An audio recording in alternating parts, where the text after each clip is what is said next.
Pay your contact. Now run!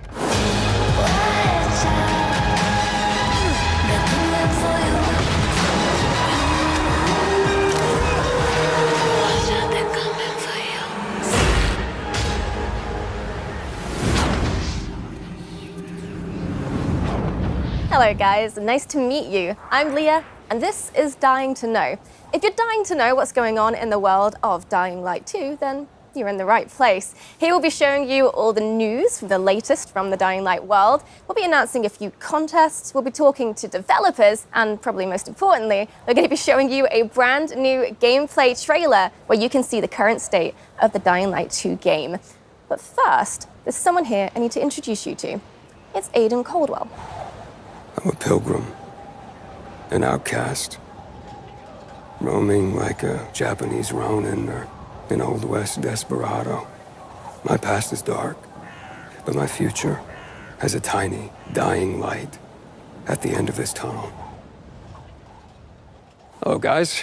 My name is Jonas Scott, and I voice Aidan Caldwell in Dying Light 2. But before that, I'm going to host this program with Leia, if you don't mind. My pleasure. Well, I'm ready. Jonah's definitely ready, and I hope you're ready. So if you're dying to know, just like us, then stick with us. The story told in Dying Light 2 occurs 20 years after the events of the first game. And if you're wondering what happened in those intervening 20 years, well, there's no better person to ask than the Dying Light 2 world director, Thomas Gabau, with who I'll be talking in just a moment. And after that, I'll be speaking with Piotr Jamenek, the narrative director of the game, about the characters that appear in Dying Light 2.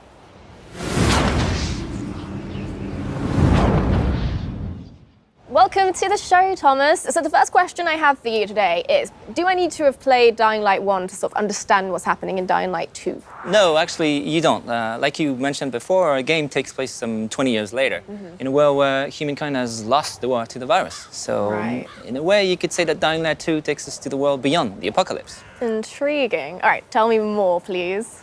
Well, you remember the events of Heron in 2014.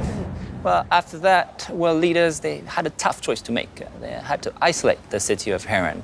Right. For that, they created an exclusion zone. Like in Chernobyl, only a lot more people were left to die inside the walls. Yeah, right. So they just isolated the entire city. And did it help? Did it stop the virus? Yeah, for a while it worked. Enough for everyone to forget about it, at least. Only in secret, a handful of scientists continued to study the virus.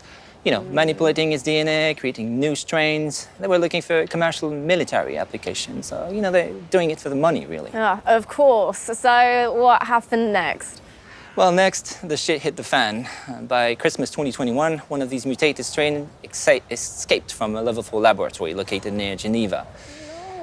We don't really know if this was accidental or not, but this time the virus was much faster than any government. Before the world could react, civilization was on the brink of collapse. People were dying in the streets, capital cities were burning.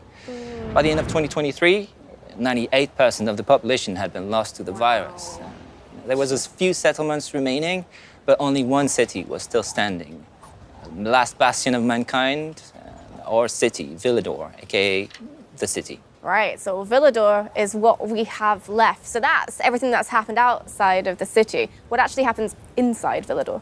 Well, the city has unique rules. First of all, it's surrounded by seemingly impassable walls. And inside the walls, the people decided to use a radical new weapon against the infection, which actually gave them the upper hand in the first stages of the pandemic. But it also created terrifying new monster archetypes. 15 years on, a new equilibrium sort of emerged in the city. By daylight, human factions fight to control the city, and at night, the streets become the realm of these bloodthirsty, infected monsters. Great. Well, that is extremely interesting. Thank you very much, Thomas. And we'll be hearing more about the vibrant and fantastic city soon, I hope. But first, I think we need to hear a little bit more about the characters. Our second guest is a man of two industries, cinema and gaming. In a previous life, he wrote the hit HBO series Wataha? Wataha, yeah. And then he moved on to Techland to become a narrative director. Piotr Jamenek. Hi, guys. Thank you.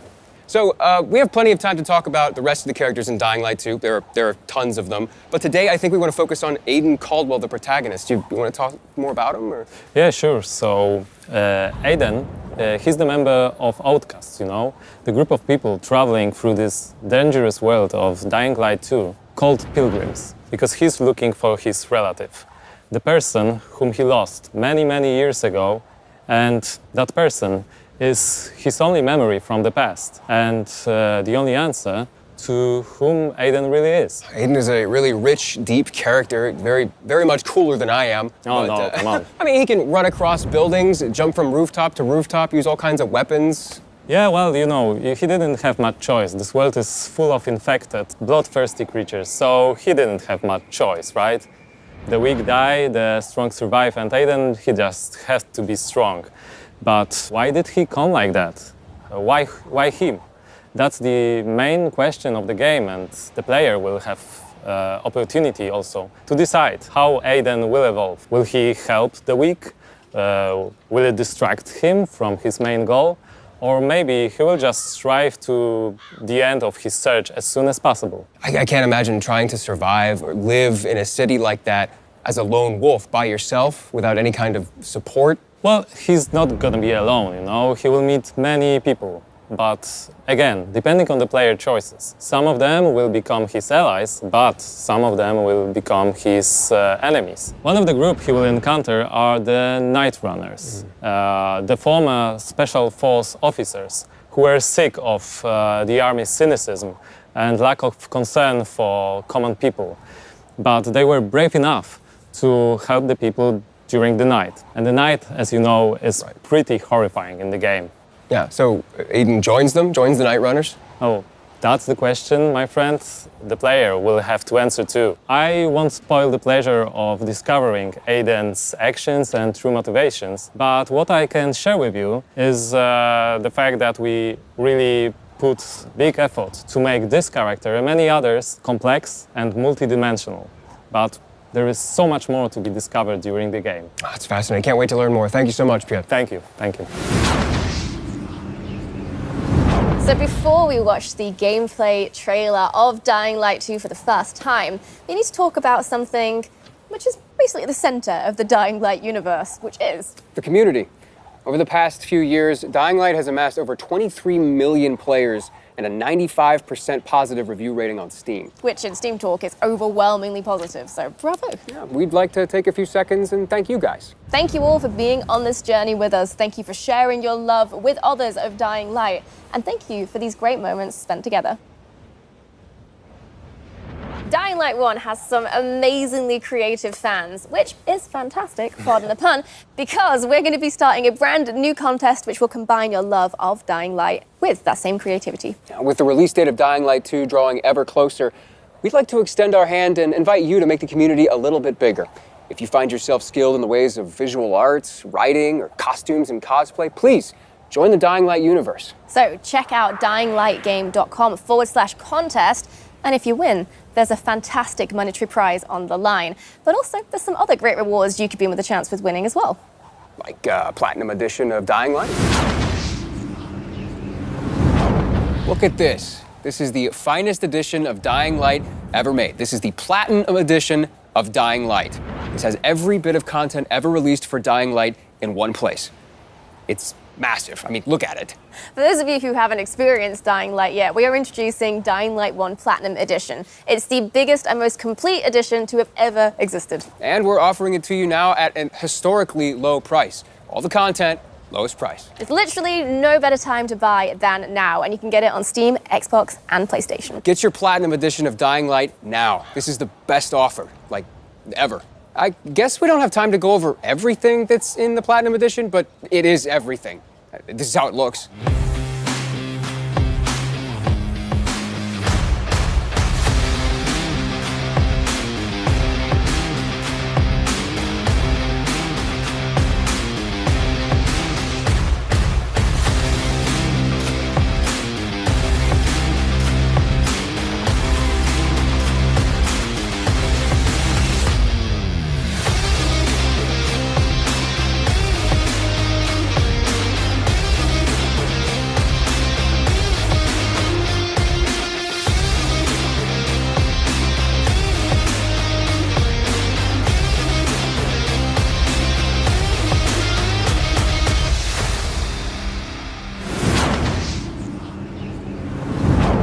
Okay, so I'm excited because you guys are in just a second gonna see the official gameplay trailer for Dying Light 2. And then after that, we're gonna interview some of the devs that made it possible.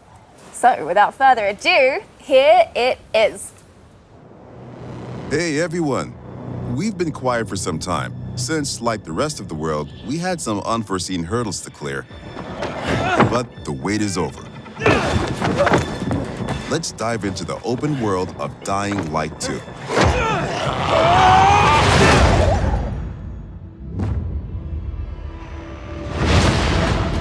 The last slice of Dying Light 2 showcased the mission from the main storyline. You get after those fuckers. You saw how your decisions influenced the narrative and notably changed the environment. This time, we want to give you a broader look at the game and a sneak peek at some of the things we'll be talking about in upcoming months.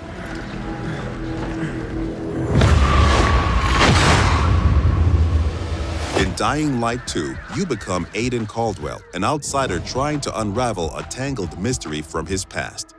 Its trail leads him to the city, probably the last bastion of mankind in the world. Shit!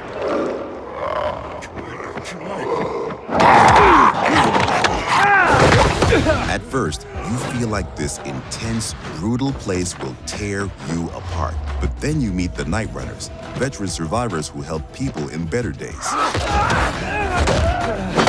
By the way, I'm Hakon. You were a night runner. You used to help people, remember? Night runners are gone. Finished. A myth. And although it's not entirely clear you can trust them, you need allies in the dark.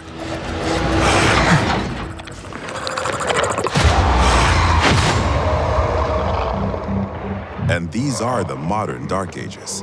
It's been 15 years since the apocalypse and the world has changed. The old civilization has fallen, but a new one has been built on its ashes. People fight desperately for scarce resources. Rules are broken, and weakness is punished. She's innocent! 3 factions struggle for position in the city. Survivors pride themselves on being able to adapt to any circumstances and cobble together safe zones almost everywhere. Peacekeepers, loyal soldiers who want to impose their version of law and order and trample all in their path. Renegades, ex-prisoners serving their ruthless colonel, seeking to become sole rulers of the city. Where is Waltz? Make him tell me. Use these factions to reach your goal. Help or harm them to reshape the city to your liking. Just remember, each faction contains complex characters. Nosy Parker, ain't ya? Got some kind of bad habit of yours?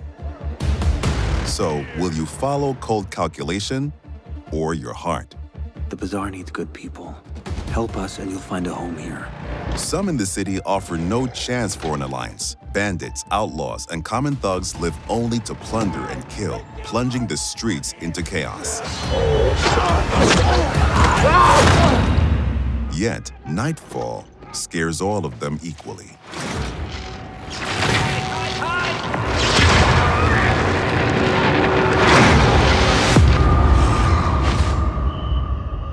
Darkness changes the rules of the world. As the light fails, monsters crawl out of hiding to prey on the poor souls caught outside the safety of UV rays. Hordes of infected pour into the streets like decaying lava. The deadly spawn of 15 years of mutation and evolution.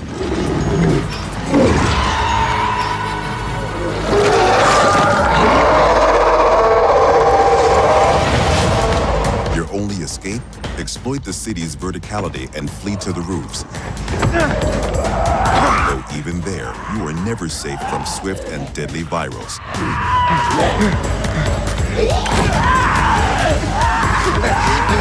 Or even greater threat.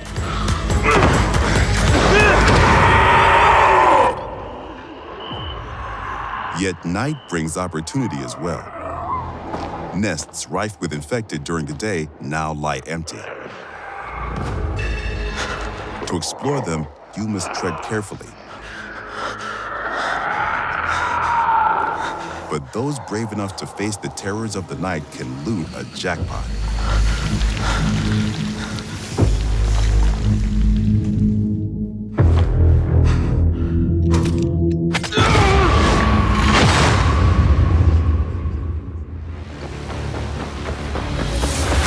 Luckily, you have all the tools you need to survive.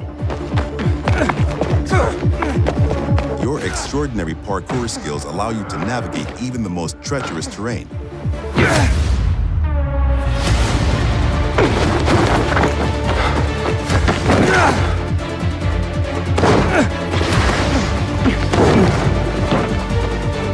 On the roofs, you can count on your parkour acrobatics to save your life. But often, you'll have to face your enemies head on. And then you have to be smart,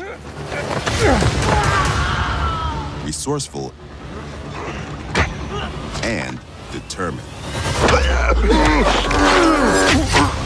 We've worked hard on the essence of our combat, making sure swinging a big, meaty weapon is fun, satisfying, and well executed. But even the most brutal fights can be tactical as well. You have multiple ways to hone your skills toward the gameplay style that suits you best. It's up to you if you focus mostly on mobility and parkour, or aggressive, blunt force combat, or a crafty approach where the tools you've created get the job done. Every ability you learn can be a game changer and possibly a new favorite move. Things move fast and quick in Dying Light 2. Each moment matters. Each move could mean triumph or defeat. Choose your actions and friends carefully. Everything you do in the city can reshape the gameplay environment, change the course of the narrative, and decide the fate of the city's residents. But most importantly, you decide your own fate as well. You're about to turn. Make sure to stay human.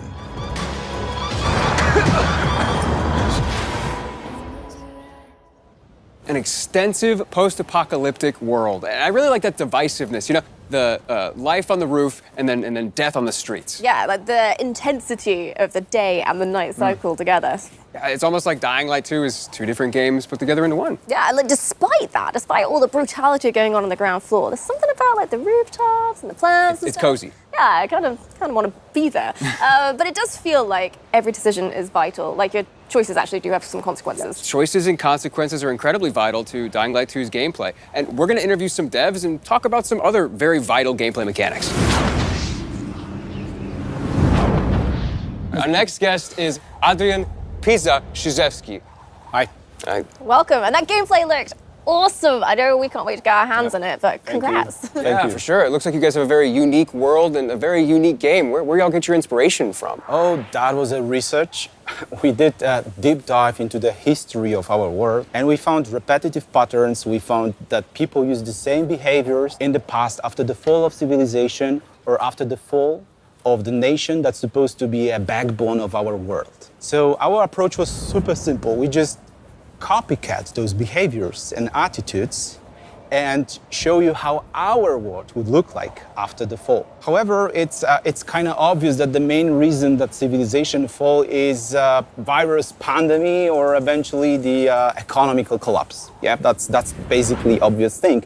But it's even darker if you connect those things with the research we did at the beginning of the production. So people will question everything. They're gonna blame everything and everyone that's supposed to guide us in our lives every day. So they're gonna blame governments, they're gonna blame law, they're gonna blame science, or even religion. Some people might ask themselves that, where was God when it happened to us, basically, you know? So I feel that all of those things together creates the sensation that it's a giant step backward for our civilization. So Dying Light 2 has a subtitle, Stay Human. What does that mean? Well, it's super hard to remember those values that makes us human, so like compassion or support. So The entire fall, those dark times we have, is a big test for everyone. And I think it's even harder test because to stay human, people would sacrifice what's the most important for them or sometimes risk their lives. Wow, so that's like really intense. And there's like the obvious like double meaning to it, which is what I was thinking. Stay human, don't become a zombie. Yeah, but one disclaimer, those are not zombies, you know, those are infected people that turn to be a monster. They're just crossing a line, you know, and they're turning to be a monster, you know. Because in Dying Light 2, we all infected. Yeah, we all wearing this biomarker, you know it, and you're wearing this, I'm wearing this. That's a watch, actually, but you know that, you know, so that's the thing. So the challenge is to not cross this line at all costs. So that's the biggest challenge of staying human in this meaning. I see, yeah, not zombies. Not zombies. Not zombies. At all. People who've crossed the line. Right, well, fascinating. Thank you so much, Adrian. We're definitely going to be hearing from you again soon. Yeah, thank you so much. We have with us Katarzyna Tarnacka, the environmental art director. Hi. And we have game designer Michał Duzak. Hello. So, choices and consequences. The player has to make a choice, and they have to experience or endure the consequences. What does that mean? Basically, the whole system of choice and consequences is really, really complex. I would say the best way to describe it is that player is making the decisions based on 3 layers. First one are the choices that you do during the main story missions. And those big changes actually can change the whole game or even how the story ends. The second layer are choices that you do while the quests. And those choices can actually influence the mission itself. And the last one, the last layer, is so-called city alignment system. And I, as an open world game designer, would like to focus on. Please do, go on. All right, so water and electricity are basically a key to survive in every world. By restoring it, player can not only unlock the water or electricity in the area, but he can also, based on his decision, assign it to one of the factions, which will influence how the district looks like or who's going to live inside of it. But it also, what is pretty more important for a player, unlock new tools for him, like unique tools for each factions, like car traps, zip lines, or a trampoline, that player can use in exploration to deal with bandits or infected, or simply to move faster through the city. So basically, based on your choices, you shape the game environment, which gives you a different experience every time you start a new game. And what is worth mentioning here that Dying Light 2 is playable up to 4 co-op players. So you can host the game or join other players and see how their choices came up differently to your own. Right. Interesting. There's one thing I'm really curious about, though. Night versus day. How does the gameplay differ from the night and the day? Well, the short answer is that day is for humans and night is for the monsters.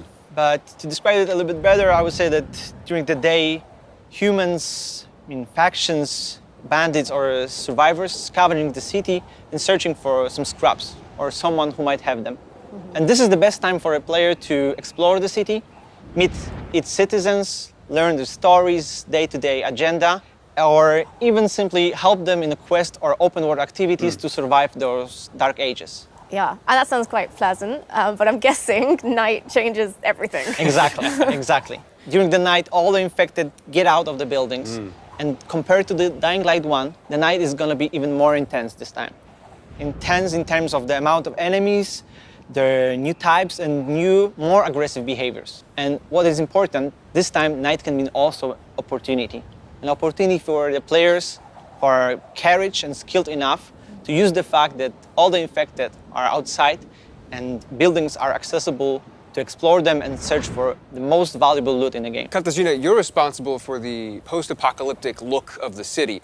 Can you tell us a little bit how about the city became to look that way? Yes. I guess the important thing to realize is in 2025, a decision was made to use a chemical attack to stop the spread of the Haran virus. And the result is a tight ring of chemically active areas around the city. Some of the chemicals have gotten into the groundwater and spread under the surface, killing every living plant and every living thing in its reach. What it means for the city is that the street levels are virtually dead. The soil is unable to sustain any life, any plant, and the street level is a domain of the monsters, just decaying in every aspect. Wow. So it sounds like there's just no healthy organic life down there at all. Not really. The survival on the street level is pretty tough. So the common people are just visitors there. But the life prevailed. It moved up to the rooftops. And this is where the plants are flourishing and blooming in the post-apocalyptic landscape. And this is where people build and develop the new world of Dying Light 2, electricity producing windmills and safe zones for the player. And in a way, in a metaphorical sense, the rooftops are the new default ground floor, the level 0, and trip to the streets is, in a way, a trip underground, a -1 of sorts, just a corpse of a lost civilization. Yeah, to say the least. I can't imagine being a citizen living in that city, let alone being a player, and how challenging that's going to be. Yeah, and hold that thought. Thank you very much for joining us today, but it's now time to introduce our next guests. With us now are Bartosz and Peter. And guys, I have one question about the open world in Dying Light 2. How big is it? It's pretty big. We know that. Can you tell us a little bit more? Yes, of course. The map in Dying Light 2 is divided into 2 huge regions and several zones. Okay. There are plenty leftovers from the lost civilization for you to scavenge. But we didn't want our players to perceive the map only horizontally, so we see the map as a multi-level 3D world that supports your traversal and helps you solve parkour puzzles. Yes, in-house we call it multi-layer open world exploration. And you know, the movement system from Dying Light 1, we remove every restriction from the player. You can move everywhere you want, how you want to do it. And when I think about it, I think that was a big challenge for us to create the geometry that supports all of that. And we did it, and I think we did it well. Doing the same thing in Dying Light 2 wasn't our goal. We want to make one or more step forward to surprise the player expectation. That's why we doubled the number of parkour moves. Doubled. And I mean, it's not like there was a shortage in Dying Light 1, so what? Yes, the iconic Dying Light 1 parkour is essential there. We improve it. We double the number of parkour moves. The players will see over 3,000 different parkour animations. Wow. From the basic move, through the tricks, to the small little tasty details there that you can see it. Okay, well, unfortunately, I'm going to have to stop you there, but don't hate me because in the next episode, we're going to be talking more about parkour and how the team have managed to make an authentic urban running experience in Dying Light 2. Thank you guys so much for the information. Bartosz, Peter, it's been a pleasure. Thank you. Thank you very much. Okay, so the last and arguably the most important question I'm sure you have is, when is the release date? Yeah, that is a very, very, very, very important question. And luckily, we have the answer. And that answer is the 7th of December. Waited years to say that out loud. And now that we know the release date of the game, it's time for you to go pre-order it. Go to dyinglight.com/pre-order, select your platform, and then hit pre-order. And there you go. Congratulations. You just pre-ordered one of the most anticipated games of this year. Go you.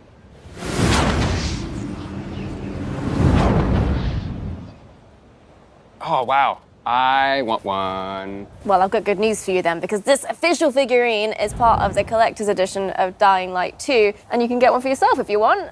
We'll leave like a proper unboxing of the whole set to the professionals, but we do have it all in front of us right now, so it'd be rude not to take a look. You get, in the collector's edition, a concept art book full of stunning artwork from the game. You get this steel book, which will have your game inside it, of course. And you get this interesting little sort of UV flashlight, so yeah. Cool. It looks like there's all sorts of vanity elements in here too, like some legendary skin packs, as well as all sorts of digital elements. For more information on these digital elements, please visit the pre-order website. I want this, and I want Dying Light 2. Kind of thought you'd say that. Well, if you're feeling the same way, then I've got good news, because you can pre-order the collector's edition.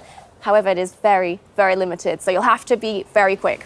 Rest assured, there will be plenty of the standard edition for your standard gamer, but if you're into special editions, there is a deluxe edition of Dying Light 2 with a steel book, legendary pack, and a digital soundtrack, and much, much more. So to summarize, that's 3 different editions that you can buy depending on what you're after.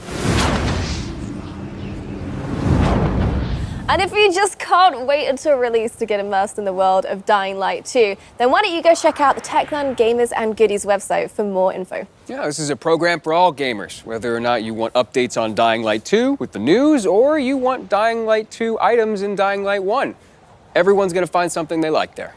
Yep, and this is just an initial offering as well. Check back later for even more details, more information, and we'll be going through it in future episodes as well. That's it. Don't forget to pre-order the game and take part in our contests. The details are on the game's website. And here's a sneak peek at the topic of the next episode. Thank you for watching, and stay safe out there. Bye. See ya.